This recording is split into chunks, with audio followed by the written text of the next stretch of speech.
It's time for a vacation, and Fairway Travels is here to share great specials for you to choose from.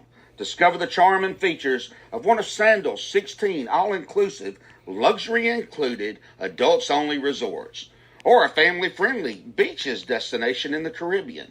Or how about a couples resort in Jamaica? If cruising's your preference, get Thunderstroke aboard Carnival Cruise Lines or set sail on an award-winning Royal Caribbean ship. Join Virgin Voyages now for a wonderful adults-only sailing. It doesn't matter if you choose to travel by plane, train, automobile, cruise ship, or rowboat, we can help you reach your dream destination. Contact Fairway Travels today at 228-365-1012. That's 228-365-1012. Or email bookitnow247@gmail.com. Fairway Travels, where your journeys keep satisfying. The station where our veterans' voices are heard, MBR Talk. Hey, thanks for tuning in. Welcome, Quack. Program are those of the speakers and do not necessarily reflect the views or positions of any entities they represent. Find us on the web at mbradio.us. Welcome to the Motivated Mindset with your host, me, Jose Flores, and we are going to go into the why behind what we do in life. Have you ever wondered what truly drives people? I know I do. What fuels their purpose and motivation? In this podcast, we're going to explore those profound questions, uncovering the stories and insights that shape our journeys.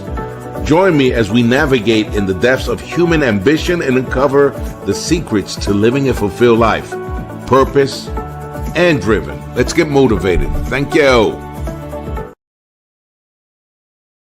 ¿Qué pasa, mi gente? How you doing? Hey, it's me, Jose Flores, your host for the Motivated Mindset. Hey, welcome to MBR, the station that gives veterans a voice. If you don't know, you better ask somebody up in here. I am most excited. I am hyped man, you know, like a Key and Peele. But we won't get into that. That's another story for another day. All right. Porque si tú sabes, tú sabes. You know, a little flavor of Latino up into his house. But let me tell you, today I'm excited because I have a special guest today.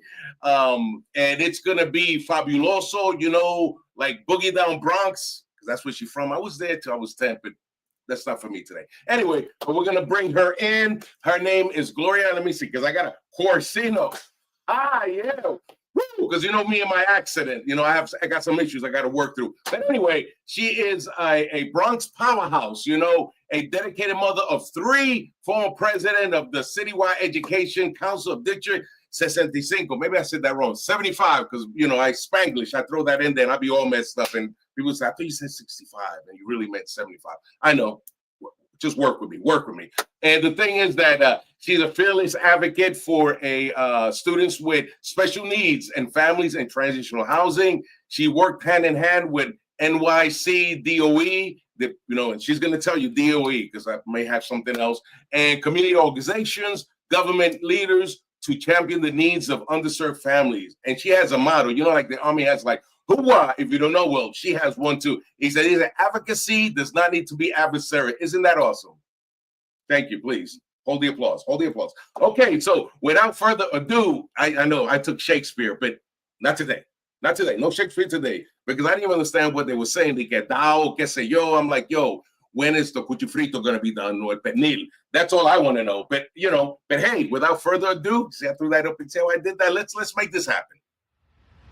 The interview of the week is brought to you by Jersey Mike's, a sub above. All right. Let's see. Gloria, welcome. Thank you for having me.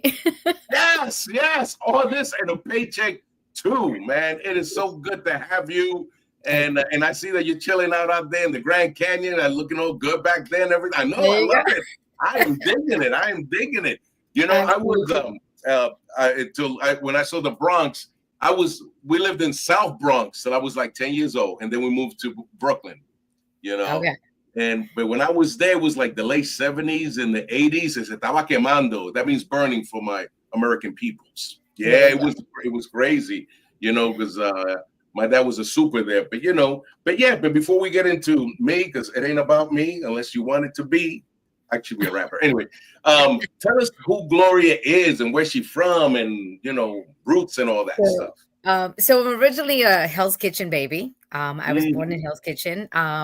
Moved to Puerto Rico as a child. Came back and at 13 was in the Bronx and lived in the Bronx till a couple of years ago. Um, and so I'm the mother of three. mhm, One neurotypical young man who is mhm, 33 as of the 1st of July. mhm. And then I have two neurodivergent children who are on the spectrum. So they have autism. Gotcha, They are gotcha. now adults, and to me, they're always Mhm, going to be my children, but mhm, they are now adults with disabilities. So they are both on the spectrum. mhm, Minimally verbal, mhm. receptive understanding, totally understand everything in English and in Spanish, but may not always be able to conversate. They can, because I know their needs and their father, we know how to interpret certain things, and they do, and I do make them use whatever language they do have. Um, it's important to encourage them to continue their words because how else are they going to express anything to anyone else if we're not around? Mhm. Right, Um, right. so prior to becoming an advocate, I was a surgical tech by trade, and Mm, my children's diagnosis kind of changed the way my life was going to be. My husband said, "Listen, I'm not built like you. I need you to leave your job so that you can be that advocate because they're not going to get what they need if mhm. we're both working. And of course, you can make money, but if you're only working to pay for everything, then what are you actually doing? Right, You're not right. as." And I needed to be present, and I think it was the best decision of my life. Giving up anything for your children is a parent's obligation. So Mhm. I didn't feel like I was giving anything up. I just was losing access to extra financial funds, but I didn't Got lose it. anything. I gained more than I lost. Right, I right. think that God led me on a path, and He knew that I was built for this. So I became very versed in not only what my children, what their diagnosis was, what their needs were going to be, but how to fulfill their needs so that they could get the most out of their educational journey that I could see. So IEPs became my thing. Mhm. So those who are laymen, and I mean laymen by not living in this world, IEPs are individualized education plans. They are created for students um, on their apparently well from their assessments and Mhm. how they're learning, and that plan will work for educators. Anyone who gets their hand on that IEP will know how to teach your child according to his ability and his ability to grasp things so that they make it simple enough or they can Mhm. challenge them enough. That being said, so that became it became my passion. And Mhm. then I knew that if I had had an incident when my son was 5, there were more parents who were having incidents with their children. And it became a quest for me to make sure that no one went, uneducated into the world of education for their child. Mhm. So I just became that voice. And I Yeah. tell people all the time that when people are short, they speak very loudly. So I became the loud voice. Yes. So for those of us who in the real world, I'm 4'11", but Yeah. my Mhm. character is about 6'7". And my passion as well. Right, right, right, right. Oh my goodness. And I know I know having grown up with my sister who has special needs, she had what we talked about earlier. It was just growing up. I remember going to school and it was a lot of challenges my mom went through. This is back in the 70s, you know. Yes. Um, I mean, of course, I didn't know it as a child, but for you, what was your biggest challenge when your kids were growing up for you? How was that journey? It was making sure that people understood that I was not going to go away. Hmm. Um, that I was going to knock at the door that was above them. Because I needed someone was gonna have to say yes.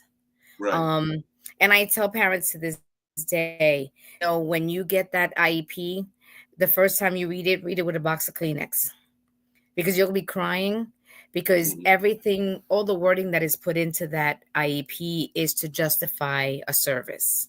Got it. The second time you read it with a glass of wine And you Mm-hmm. know what? Relax, because the IEP doesn't define your child, it defines his needs. And there's Got a it. difference. Yeah. If it doesn't specify that that child has a need, they can't give him the service. Don't People are afraid of a label.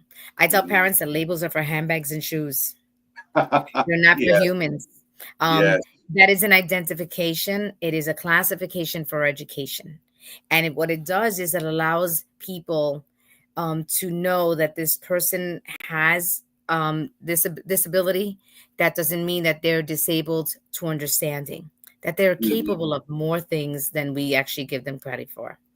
And if I can encourage any parent, I want to remind you that we can't bubble wrap our children. We can't, we're not going to be around forever.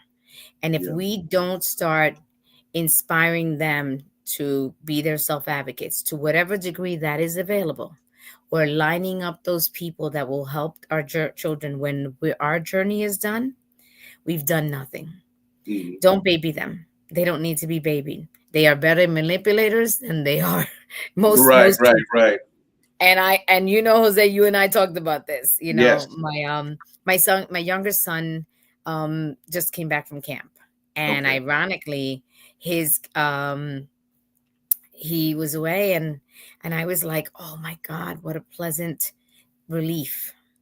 And sometimes you have to remember that the caretaker must take care of themselves. I Yes. want you to Yes. never think for a second that this is a death sentence. It isn't. Death comes to us all, but this Yeah. doesn't have to be a death sentence. And learn to embrace what is wonderful about your child, and the Hmm. rest will work out. Don't Yeah. let anyone define how you see your child.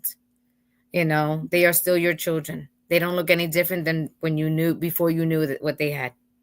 Absolutely. No, no. And I see growing up, I see the challenges my mom had. And Yeah. from when she had to go to appointments, she used to throw her on her back because she couldn't walk.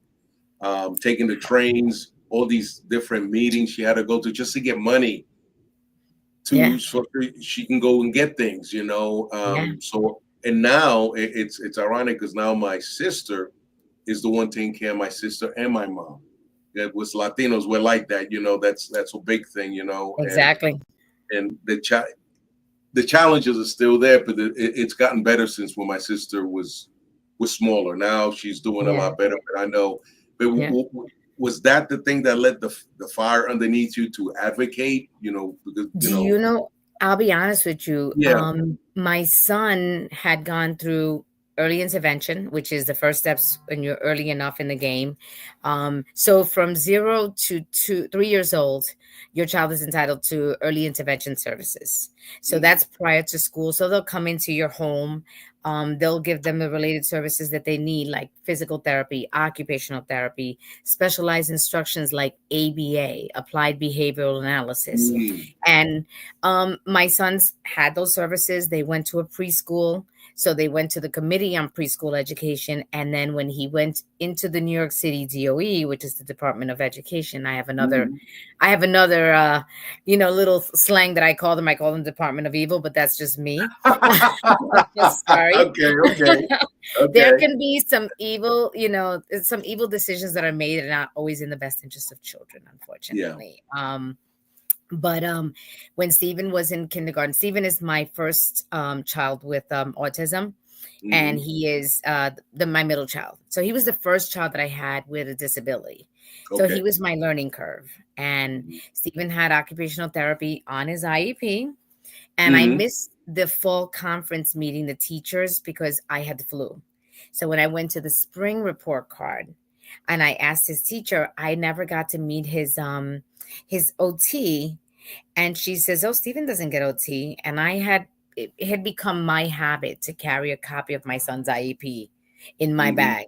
Because if I was on the train, I was reading it. I was memorizing that thing. Wow. And yeah, it became like my Bible. And sure Right, enough, I right. turned around and I said, "Absolutely, he does have OT. It's on here 2 times 30." And she goes, "Oh, you mean the person they never called you to tell you that we didn't have a provider?" And I said, "Did you mean the young lady who greets me every time I send my son in and out of the school when I drop him off because he doesn't have busing?"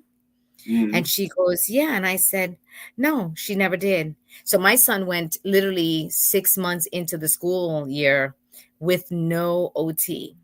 And I was Wow. livid Oh my because God, here I I will be was too. dropping my child off. I was working nights. I would not go to sleep until I dropped him off at school. I'd sleep maybe 4 or 5 hours and run right back and go get him, can bring him home and take another quick nap before I went to work at night. So imagine finding out that my son was not getting the service. So I wrote a letter to the principal, and sure enough, this woman sat across the table and actually tried to project her responsibility as if, well, if it had been her child, she would have known. And I nearly Wow. lost my mind, and the Bronx girl in me came out, and I almost went over the table and snatched her up. But I had to Yeah. remind myself that, first of all, I was in a setting where I would be in danger if I actually it struck her, and I was beyond that anyway. But it was just alarming to me that this is a woman who's telling me, who's educated, who's very well versed, who speaks perfect English. So if you Wow. can be as dismissive about me, I could only imagine how you would talk to any other parent. No, And absolutely.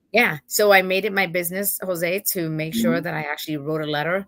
I went and got an impartial hearing, and I won they wanted to give me a Nickerson letter, which I didn't agree with because I had done my education. Now, Nickerson letters work for some people. They don't for me, because when you get a Nickerson letter, you have to actually apply every year. Oh, I Whereas see. so your child has to qualify, which means that it might come out of your pocket to get a neuropsych every year, which is about $5,000. Oh my goodness. Just to Wow. verify that your child needs it. Whereas if you actually have your child classified at a special ed child for approved non-public school, you never have to do that again. Oh my goodness. Wow. It becomes an automatic. Your child goes into private school setting. Granted, their need has to be met. And I tell people all the time, there are still good schools in the Department of Education. You just have to find them and just have to advocate for them. You have to make people do their job. Absolutely. So that lit me up. Yeah. Let's take a real quick commercial break, and we'll be right back where you left off. Absolutely. All right. Here we go. There we go. It's coming up. There we go.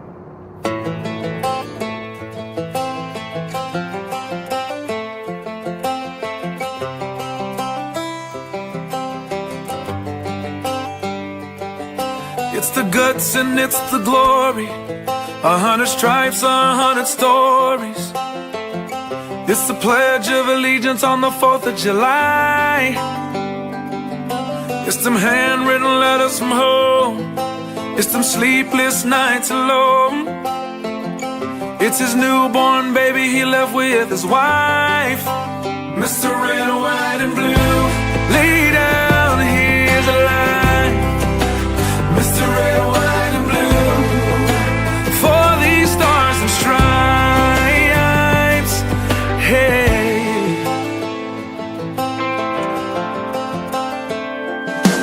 From the fields of Indiana to the swamps of Louisiana, to the golden coast of California, Uncle Sam's the only family he's got.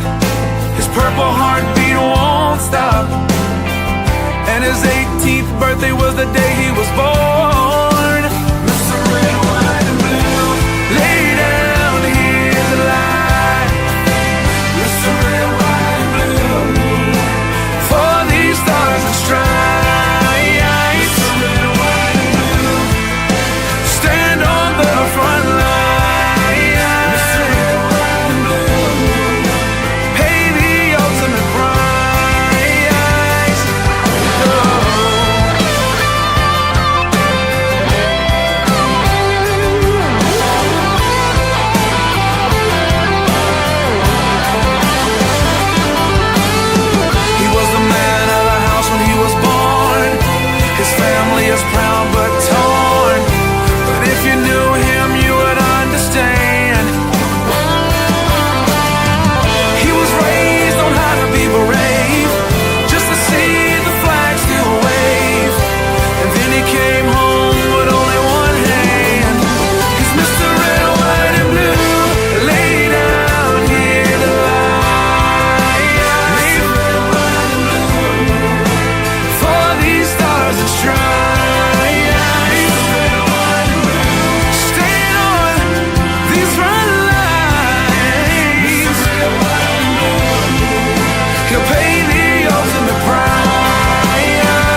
Okay.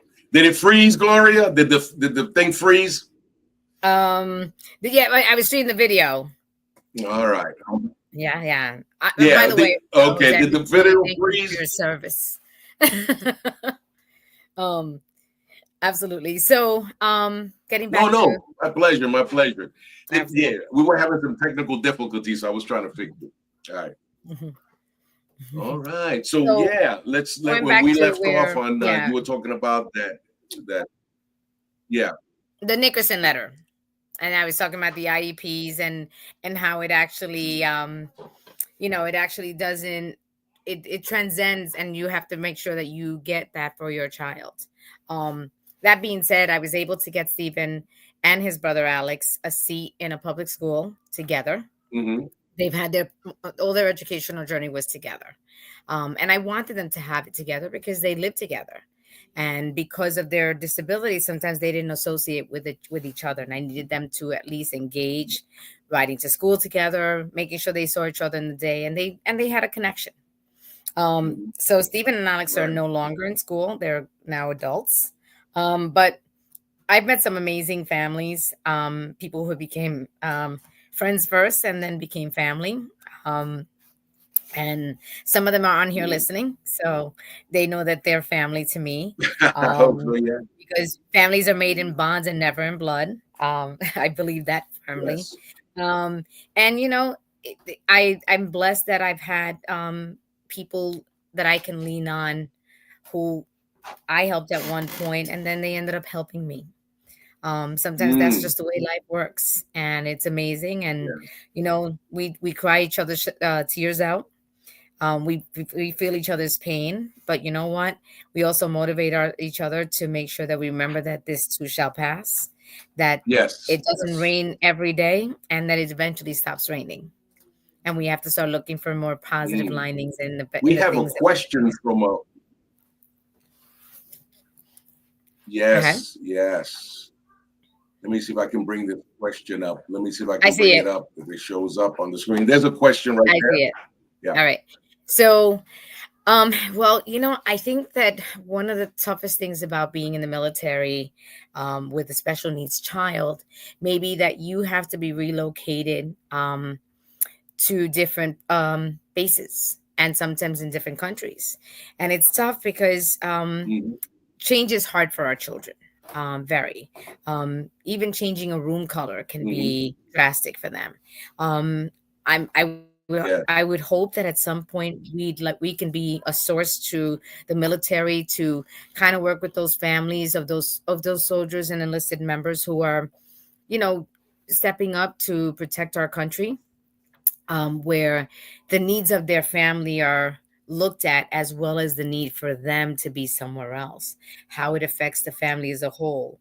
That enlisted person will actually be far away from their loved ones and may leave them back home base just so that they can actually get the services. And I think that we're a resourceful country enough that we should be able to provide all those things everywhere, or at least find people to provide that Yeah. same kind of setting for our military families, because our children regress and they lose things when those changes happen. It's a tough one. It's a tough, it's mentally preparing your family to, because the family's going to be completely relocated. But it's preparing the family members who are a circle of support to that individual, for that change that's coming. And then find things to bring along that keep the consistency. But at that same Mhm. time, I think that there should be a mechanism in the military that actually works with these families, um, so that those needs are met for those students with special needs. I don't know how we're going to get it done, but sign me up for whatever it is that we need to do, Jose, because I'd be willing Yeah. to Yeah. step in there and And make sure that, start writing. and So, there is a challenge. yes, it You're is. absolutely correct. When I was in, one of the hardest challenges was one when you have dual military, and then when they have a child with special needs, or even if it's just one parent, and when it Yeah. came to PCSing, which is permanent change of station, Yeah. they had to find a place, and this was not guaranteed that they had the school and the facilities Absolutely. to take care of that child. So there were times where the service member would have to go by themselves and leave the family behind because where he or she was going, they didn't have that. For example, Korea is what there used to be a hardship tour, but even when you took your family, they might not have the facilities there or the medical to make sure that the child had what he needs. So it was always challenging for the military. It's hard enough being in the military with a normal family. When you have a special needs child, that makes it even more challenging. You know, so I do understand that. You know, you know, and I think that what's heartbreaking for me, as far as we've come in the military, we're still so far behind when it comes to that, because there are so many more families having children with disabilities than not.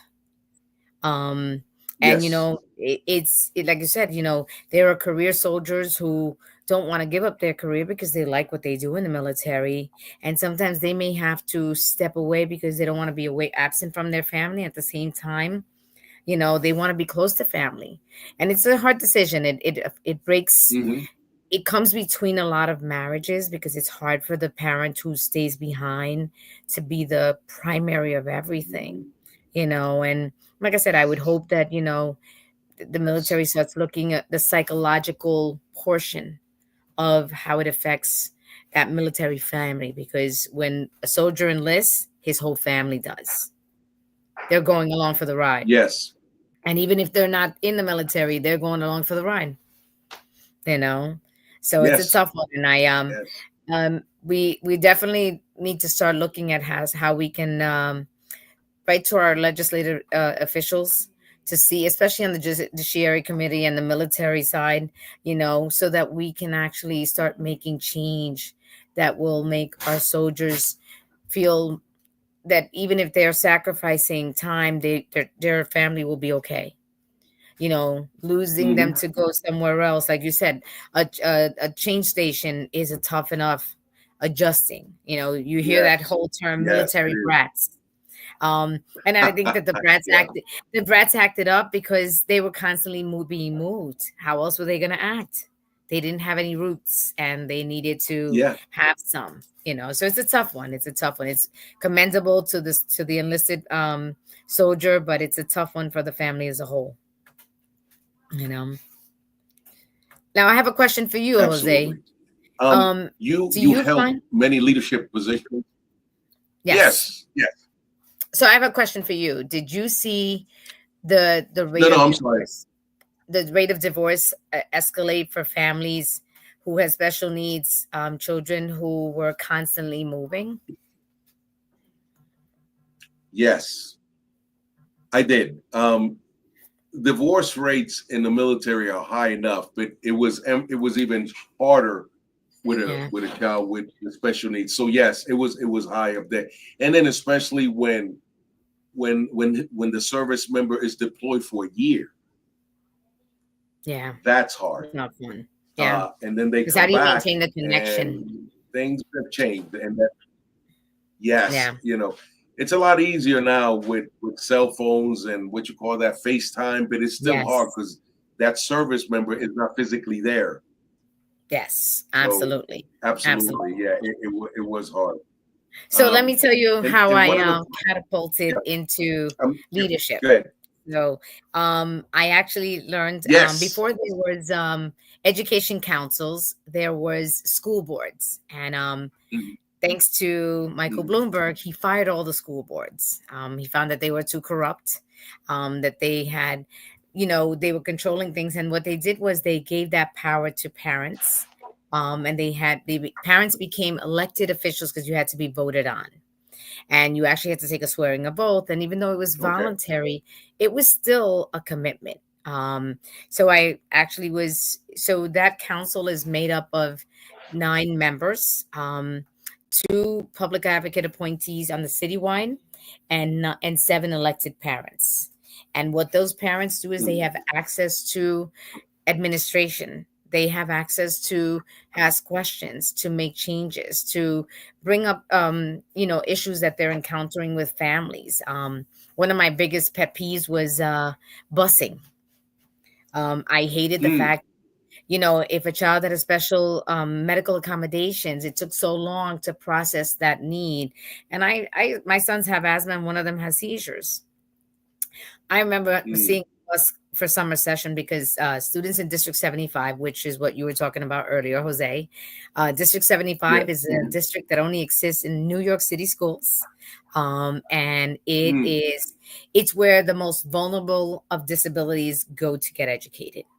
And it's not that they're not capable, it's simply that there's so many related services that are need, and community schools are not built to serve those children with special needs. So that being said, I had access to school buildings. I had access to schools. I had access to parents. And I actually, I was able to learn very, very, very quickly that, effective advocacy was making sure that you let parents know that I'm not going in there and I'm going to be throwing sticks and bombs. I actually am I'm a person that I look at things as I treat people the way I want to be treated. So I did not want to walk in and if I dropped every F-bomb, who's going to listen to me past that date? No one. I needed a seat at the table and I needed to be invited back. So I used to tell parents all the time, how did you handle this situation before I got here? Because I don't fix stupid. So if you acted stupid, I can a relationship.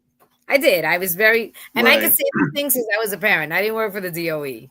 And I used to tell parents, I need you to understand that I can bridge a relationship where they will work with you, but they will never go above and beyond because you dropped every F-bomb and mentioned their mama and then some. I can't erase that. I can't erase what you said. But I always tell parents, I said, listen, make it your business to send emails and CC yourself, CC your friends. They don't know who you're CCing. So they're cautious in their responses. And it creates a paper trail. It documents everything you said because guess if you didn't get someone's name when you spoke to them on the phone and you say, like us Hispanics used to say, la muchacha, or that lady said, well, what was that lady's name? You can't blame anybody because there was 9 ladies in that room, and who's going to admit to have given you bad information? Not one person. Right. Not one person. Absolutely. So I was able to serve on District 75's citywide council for 6 years, 3 of them as a president. Okay. And then I needed to understand that there was District 75 students in community schools with the District 75 supports. So I then moved on to the citywide council for special education, where I was the District 75 parent representing those students on that citywide council. And I served as co-chair for 3 years as well. Wow. That is stupendous. I enjoyed it. I have a question. You went to a school training, the David Mensa? I can't pronounce academy. So David Mensa is a motivational profession. And he actually, I was the inaugural parent. Well, I was one of the inaugural parents of the David Mensa mentoring program. So he's a mentor. Yeah. And he was amazing. And, get big props to David Mensa if you're out there listening. So he actually, he made you look at yourself as a leader, because leaders don't always point a finger. They point the finger back at themselves. Leaders self-reflect. And they own that they can make mistakes. Just because you're in the front line doesn't mean that you know it all. Sometimes leadership is best from behind. When you motivate those you work with and you push them forward with you. Your elevation is important when you're growing, to take everyone along with you. And you may not be able to take everybody, but for those who are willing to learn and to share the responsibility, you're right there for it. Yeah. So David was amazing. We're going to take another break. That is awesome. I did a little research on that when you had that. Thank you. We're going to take another break. When we come back, I want you to talk about, we're going to talk about advocacy does not need to be adversarial. So At we'll all. call them when we come back. Okay, so we're gonna There you take go. a break. See you in a minute.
Sacred flowers, sacred mother, earth is crying for her daughters.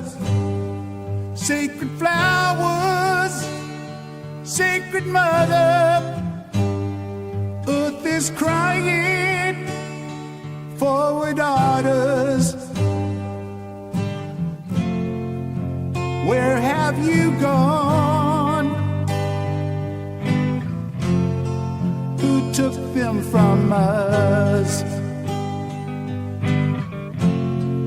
Who stole them from us? Sacred flowers.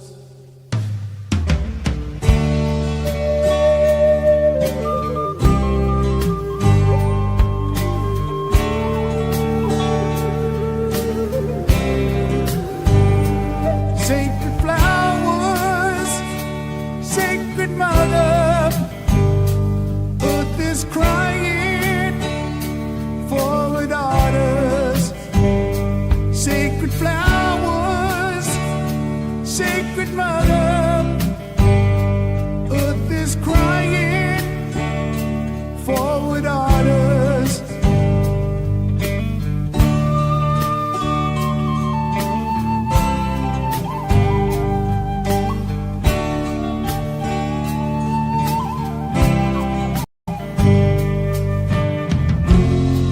Blooming life on the res, bringing light to our lives. You are missing your mist. Sacred flowers.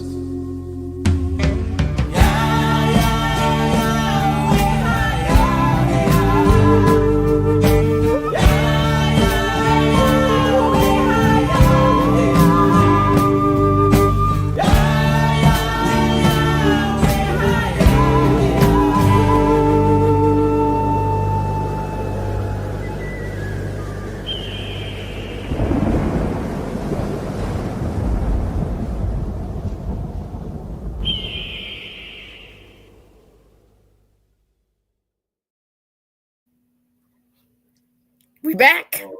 All right, we're back. We're back. So it's what do you think of that last video? You know, I was about to tell you that that hits home. I have a niece-in-law who is half Native American. Mhm.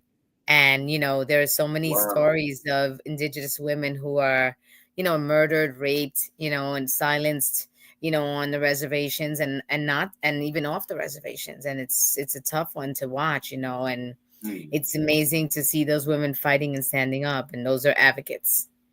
Those are advocates, you know, they're Yes, warrior ma'am. advocates. Yes, So, warriors. Yes. So absolutely. when we left off, I wanted you to talk about advocacy does not need to be adversarial. Can you break that down for us? And what Sure. does that look So, like? How does it listen, effective? Yeah. having grown up in the Bronx, you know, my instinct is first, you know, fist up and ready to box. You know, we were always ready to throw down. And you know, when it comes to protecting our children, our instinct is to be a ferocious warrior. But I had to learn that I needed something from these people. And the only way to get it was to be first respectful. And if they didn't get me what I needed, I still tried not to take offense. Now, if they were being intentional in their avoidance of giving me the service, and then it became where I had to escalate things, but always reminding them that I had to take this next step, because I know that I'm able to. My children were entitled to this. That Right, as their voice, I need to make sure that they got what they needed. And I always tell parents, you know, you may not like the people in front of you and they may not like you, but remember that your children are in their care and you need something from them. And you know what?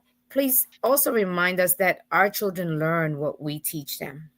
So if our instinct is always to be disrespectful to someone, you know, then automatically that's what they're going to learn. And they're not going to learn problem solving because their first instinct is to be, you know, aggressive or to be disrespectful. And there's no need to get to that space. And I'll tell you a little tip. I'll make you laugh. I actually worked for a woman who was very tough to work for, just to be generous. And I took a course on dealing with difficult people. And I knew I needed to keep my job. So what I did was every time she got on my nerves, I literally would call my house phone and I would say everything that I wanted to say to her, including the F-bombs. And I would mumble it into my phone. And when I got home, I'd delete the messages because I was able to actually release it without actually releasing it on her. And one day I came home and my husband said, we need to change our phone number. I was like, why? He goes, because someone's calling and cursing us out. And it automatically dawned on me, wait, it's not. I said, listen. He goes, why are you doing that? And I said, because you need me to keep my job. So that was the way I kept my job. So the way I applied that was I told parents that to create a second email. And I wanted them to write that email in that emotion, send it to themselves, addressing it to themselves, and then open it up an hour and a half or two later when they had already calmed down and see if they wanted someone talking to them that way. And then delete it all the way back to dear and start. And you could express frustration without being disrespectful. True that. Not being adversarial. No, absolutely. You know? Got it. Absolutely. And well, no, I'm glad you didn't go off, first of all. No. I try not to. Yeah, we can. We got to keep that New York inside and use it for other things, right? Absolutely. But you know, like looking back on your years of service, what advice would you give, you know, a new parent advocate just starting out? You know what? Buddy yourself up with someone who has been around, who can guide you in the right way. You know what? Listen more than you speak. You'll learn more when your mouth is closed and your ears are open. People will speak freely in front of you when you're first not going to challenge them. They'll share things with you. Maybe sometimes things that they're not supposed to be sharing with you. But because you're showing respect, because you're keeping that mindset open, and you know what? Be the change that you want to see in the world. So what you do is you take what's wrong in front of you and say, how do we fix this? When as a parent, whenever you want something done for your child, when you send that email, say, I'd like to see if we can discuss how we incorporating yourself into that solution. Because if you give someone a problem, but don't incorporate yourself into the solution, they'll fix it. Maybe not the way you want it. But if you incorporate yourself into I'm going to be part of the problem solving committee, then they have to include you. Remember, you are the primary person on that IEP team. When they say they're a team, you're the head of the team because you're your child's voice. Nothing happens without your okay. And when something doesn't go right and you didn't complain about it sooner, you have to say, I have to take accountability because I should have spoken up sooner. And as soon as you notice the error, say, hey, can we reconvene? Because you see, the IEP is a living, breathing document and it changes as many times as it needs to. You don't only get to meet with your child's team once a year. That's an annual. You can come back and say, I'd like to reconvene because I'd like to amend something in this section. And you know what? They have to. The law says you have to. So these parents know you're right. If I can actually recommend any book, tell them they can go online and get Special Education Law by Peter Wright. And I'll Wright is Wright. Peter is a lawyer. And believe it or not, growing up, he had dyslexia. Still has dyslexia. Went to law school. And you know what? Special education law is his specialty. It's amazing. So shout out to Peter Wright. He's awesome. And he does he goes around as a motivational speaker and teaches advocates how to advocate. And I'll tell you a little trick. I actually carry my special education law book every time I go to an IEP meeting, and I have a bunch of like little stickies in different places. And they think that I've actually, dog tagged or, tagged myself in something. It's just really making sure they know that if I have to refer to the special education law, I will. No, I got you. And, I know there's always, what are some, como se dice, common misconceptions people have about special education advocacy, if you have any? What are some misconceptions? Well, first of all, we can't fix everything. I want to be forthright. I'm a mom and I'm a human. So I can't fix everything. And some things are, they'll take an extra level. You may have to get an attorney. I am the step before the attorney. I always tell parents that you don't have to resort to that first. The law is implemented the same way. You just have to learn the law, and learn to, make sure that you create a paper trail so that, they have to answer to you. Your child's rights are being enforced by you. You're speaking on their behalf. And like I said, listen, it's never too late to learn. This is not what I studied when I went to school, but it became my specialty. I'm passionate when you love what you do. And I think that God was, as much as I wanted to go back into medical, God kept pushing me back into this. And you know what? You have to listen to God, because every time you go in a different direction, you're telling God no. Hallelujah. Amen. There you go. Absolutely. And when you talked about passion, and how did you maintain, como se dice, your motivation when you were facing all that bureaucracy and roadblocks or setbacks? What did you use? Well, I reminded myself that they had eventually will not be in a position of power, but I still will be a mother. And that didn't stop, that my parenting was never going to stop, and that my needing to advocate for them was never going to be any less. So if I dropped the ball, who was going to pick it up? So I always looked at it and said, I remind whenever I voted, whoever won in my district, I would send them a little, congratulations note, letting them know that I was glad that they had won. And if I ever needed to call on them, I would. And hopefully I wouldn't. But if they weren't there for me, I'd remember at the next election. Right. I was very cognizant of my voting rights. Yes. No. And some of the things, I did a little research and I found one called the ARC. Have you heard of the ARC? Yes. Great organization. So people out there who may want YAI. Yes. And I think is another. It's the advocacy for people. Yes, so they also have Parent to Parent of New York. And parent they actually have Parent to Parent. They also have Parent to Parent nationwide in every state, but New York is one of the strongest. Advocates for Children is an organization that advocates for parents as well. There's a lot of available organizations. Sometimes I think they're wonderful, but I think that some of the best advocates I've ever met are parents just like me, who had to learn. And when we learn from each other, I still have parents who call me and say, hey, am I doing this right? Absolutely. Don't ever second guess yourself. Absolutely. And what would you say is your favorite, como se dice, moment as a mom advocate that you can recall? I know there may have been many, but is there one that stands out? You know what? Right off the top of my head, they're all my favorites. They're all my favorites. I haven't walked away from a situation where I didn't feel that we had walked out. Let me take that back. I'm going to take you one. So I'm going to change the names to protect the innocent. So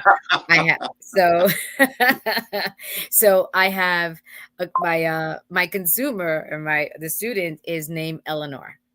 Eleanor's mom had been sent to me, and we had spoken for a couple of times, and we mostly spoke by phone and by email. And when she sent me her child's IEP and she was telling me everything that she was looking at, I kept thinking, this doesn't sound like ADHD. And she kept saying, well, that's what the doctor diagnosed her with. And I said, I understand that. I think there's something missing. So I convinced her to get a neuropsych evaluation, which I recommend everybody do when they need to know everything that's going on with their children. So the neuropsych evaluation determined that Eleanor did not only have ADHD, she had dyslexia, dysgraphia, dyscalculia, autism, and ADHD. So she had 5 comorbidities. So all those classifications were overlapping into each other. So mom had asked when she finally got the report, the girl who had referred her to me said to me, can you call her, because she just got the report and she's not doing well. So when, and don't get me wrong, I'm not unempathetic. It's just that I don't baby people either. I think that when you're neurotypical and you get it together, your child can't afford to have you fall apart, because this is not about you. This is about them. So she was boo-hooing, and I said, I need you to put your phone down 1 second. I need you to go to Eleanor's room and look at Eleanor and then come back to the phone. So I said to her, does she look any different than before what you read the report? She said, no. And I said, is she still your daughter? She said, yeah. And I said, then get over it, because now you know what you have to advocate for. Now you know what she's struggling with, and now you're able to be better versed in making sure that all those classifications are addressed. So she invited me to go to her reconvene, and unbeknownst to me, apparently she had an advocate, which wasn't me. And so she said, she CC'd me on an email and sent it to the district and said to them that her advocate wouldn't be in person, but my backup. So I immediately picked up the phone and I said, who's a backup? I said, I'm not a backup dancer. I said, I don't back up dance. I don't back up sing. I'm not a backup anything. I said, I'm either the main dish or I'm not, girlfriend. I said, did you knew you had an advocate? And she goes, yeah. And I said, then why didn't you tell me? Because I would have told you to stay with your advocate, because too many cooks will spoil the stew. And my approach may be different from hers. Well, sure enough, she actually said to me, oh, I apologize. And I said, okay, fine. I already had committed myself to go with her. We get to the meeting. When I tell you that the whole team, including the compliance officer, was there for the district, that compliance officer never comes to the district meetings, to those IEPs, and she was there. So needless to say, we got to the meeting and the advocate was on the phone. When I tell you that she was on full attack mode, Jose, to the point where the compliance officer said, I don't care what you say. Unless a judge orders me, I'm not giving you any of what you're asking, because what you're asking is unheard of. Right. And she was making all these demands. And when she started talking bad about District 75, I said, stop her right now. I told the parent, stop her right now or I walk. Because I'm not going to sit here and have her talk crap about a district that has versed and educated my children. I feel very strongly about them. And it may not be for everybody, but that's not the way to talk about them. So that's right. The parent was trying to get the advocate to shut up. And when I tell you, Jose, that when I saw that she wasn't being effective, I put on my jacket. I said, you guys have a wonderful Thanksgiving. I think you don't need me anymore. Dad grabbed the phone, closed it, and said, can you stay? Wow. Absolutely. So ironically, when she was out of the picture, I addressed the compliance officer and I said, listen, I think we can all agree, looking at this neuropsych, that there's not a school in District 75 that I'm aware of that could serve all these needs. I think that we need an approved non-public school. And she said, I agree with you. And she turned around to the parents and she said, you want to know what a real advocate looks like? It's that woman right there. She walked away with almost 200 hours of private tutoring. The child was has been in private school. She is now the salutatorian of her school, and she is getting ready to graduate soon. Yeah. That is stupendous. And with all those classifications. So that should that she's my victory story. Thank you for that. And we had a comment from somebody that said, absolutely, we are the voice. We must always advocate for our children and young adults with special needs. So true. Agreed. And as we get closer to ending, we got a couple of minutes. Is there anything that I didn't cover that you would like to let our audience know? Something that, I would like. No, I think that you hit every nail on the head, Jose. Well, I got one more thing. So what's next for you, Gloria? Do you have any upcoming project or goals? Anything? What are you doing now?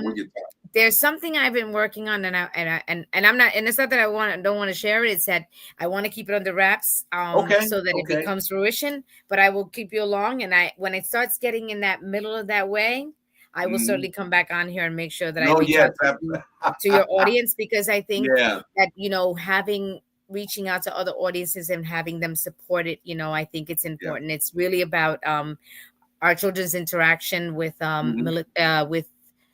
with law enforcement. One of the things that and I still to this day, though they may have come a long way, I don't think that they're trained enough to know what autism looks like.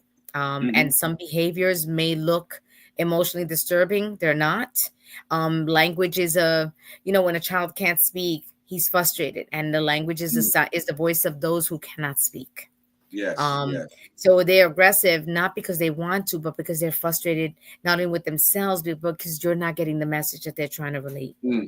Yeah. And it's a challenge. And you know what? I know that my friends who are on here have always chosen to, we know who our children are. And at the same time, we also have to speak to them slowly. We need to get them focused so they understand that we're trying to help them. It's not always easy because sometimes we're in our own feelings, but you know what? Absolutely. We know better, so we should try better. Absolutely. Gloria, I am looking forward to what we talked about earlier. We can get some more people on here. I want to say thank you from the bottom of my heart for coming on and spreading and providing information. And it's been a pleasure having you. And we're going to talk again. We will. Because I think we need to, especially in these times with all the challenges with funding XYZ, as you know. Absolutely. Gracias. I want to thank my audience and the people that asked the questions. And again, this will be available as archives. If you wanted anybody that missed it or we had any technical issues. So with that, gracias por todo. I enjoyed you. It was so fun. I enjoyed it. I always learned something. Thank you. And thank you for having me. I know it was stupendous. But have a great weekend, ma'am, and thank you for everything. We will catch up. Thank you. All right, sweetie. Take care. Bye, honey. Bye. Ladies and gentlemen, thank you for tuning in to Military Broadcast Radio. As we wrap up today's show, we want to remind you that the podcast of today's episode will be available right after we go off the air. So if you missed any part of the show, or want to listen again, be sure to check it out. And remember, we're here to support and honor our veterans. Your stories and experiences matter, and we are committed to giving you a platform to share them. That's right. We're here to give our veterans a voice. So don't forget to catch the podcast and stay connected with us. Giving our veterans a voice.